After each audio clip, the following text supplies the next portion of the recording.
That's right. This is an extraordinary case where three people used their wealth and power and influence to persuade a young man living in poverty to travel 3,000 miles to the UK. They knew they wanted him to come because they wanted his kidney. He had no idea. And imagine his horror when he realised the truth.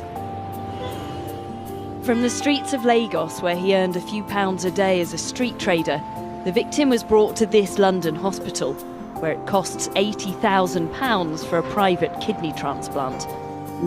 The rich and influential Nigerian senator, Ekweremadu, was going to pay for it. His daughter desperately needed the operation. But today he was found guilty of conspiring to arrange the young man's travel with a view to exploiting him for his body parts. Ekweremadu's wife, Beatrice, and a medical middleman, Dr. Abina Abita, were also found guilty.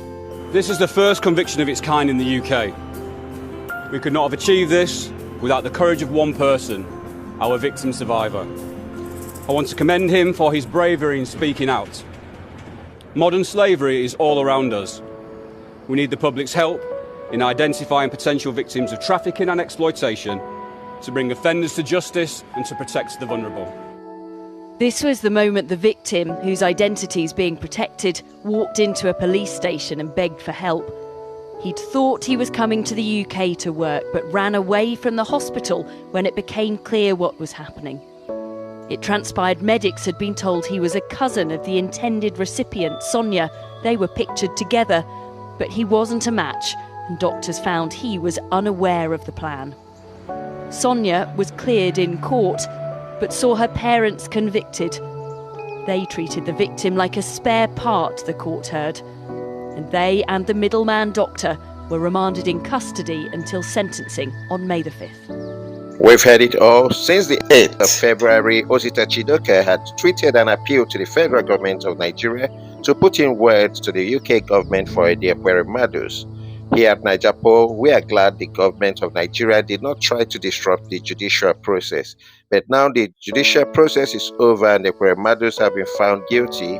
All that remains is sentencing.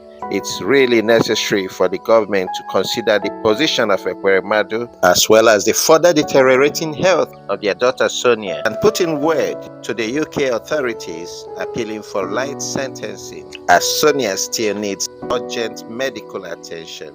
Meanwhile, here at Nijapo TV, we appreciate the former president of Nigeria, retired General Olusegun Obasanjo, for the nicely worded letter that he sent to the court authorities in the UK, making a good appeal for the courts to tamper justice with mercy, even while condemning the acts of the Ekweremadus.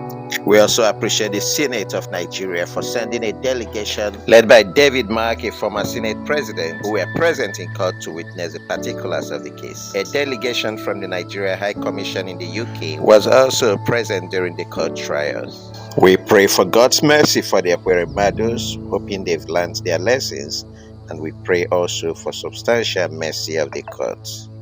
It's Nijapo TV, your one-stop political channel. Do follow us for more political updates. Bye and see you in our next video.